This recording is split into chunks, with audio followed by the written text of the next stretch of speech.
I think people underestimate that actually really more than anyone it was women that needed clothes made. You know, we have historically more difficult bodies, but bodies that don't fit the form of what society tells us it should be, you know, straight up, straight down, or having breasts this size or a bum this big.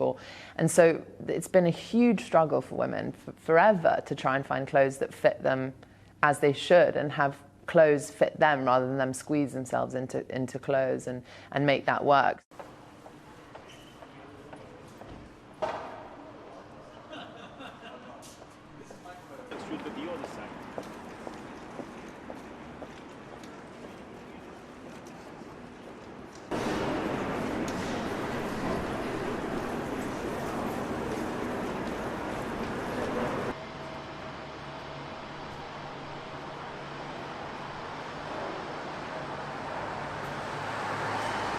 For so long, suits were seen on kind of dowdy politicians or bound to women who just sat in boardrooms, and actually, you know, a lot of our clients are working women, but they're not necessarily buying for the office. They're buying to wear in the office, but also to pick their kids up from school, to go to a black tie dinner, to go for a walk in the country. I mean, the beauty of our suits is they're so versatile, whether it's a skirt and a jacket, or a dress and jacket, or just the trousers with a white t-shirt and trainers.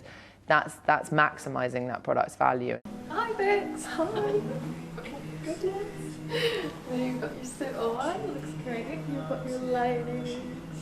Yeah, this looks great. 25.5.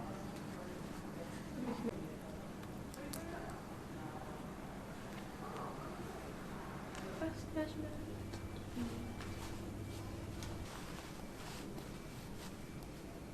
One. Hands.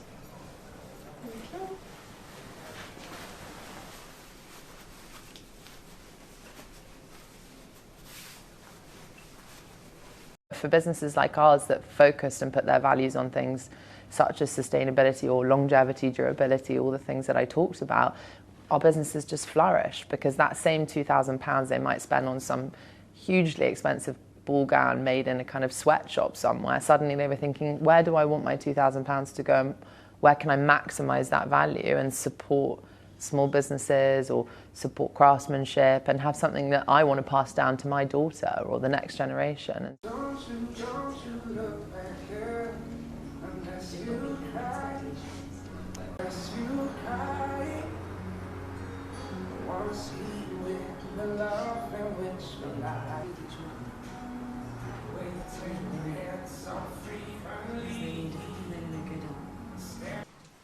What's the spoon?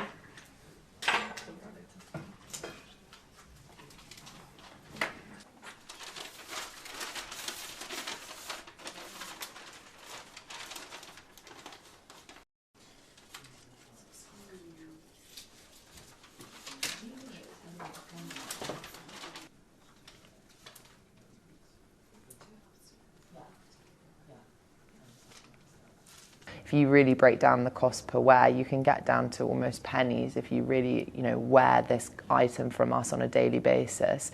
We're looking at doing things like payment plan solutions and stuff to be able to, you know, allow more people to shop with us, and also looking at bringing out a very kind of small, curated, beautiful line of ready-to-wear made by our same tailors.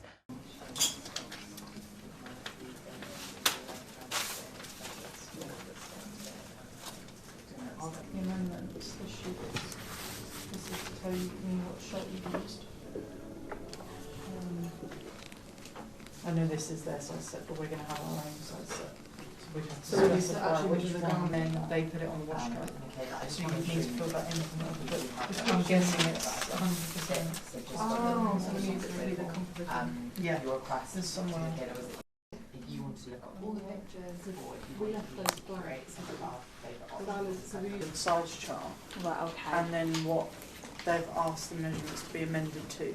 Okay. Because the measurements are really key on these. We've, you know, become a lot more relaxed in our dressing. A lot more shop floor space is being given to things like tracksuits or co-ords. That's quite understandable as well, because it is cheaper to make and to make a profit out of. So there's definitely more of a lean towards that, as well as kind of the early 2K fashion coming back in.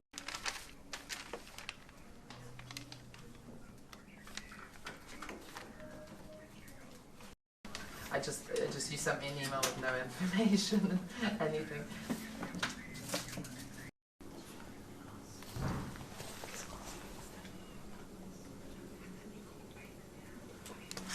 Suit dressing in general is quite a masculine style of dressing. It's quite kind of, you know, you could call it androgynous, you could say it's 80s power dressing. It's kind of that very kind of forward thinking, like kind of one kind of minded moving forward.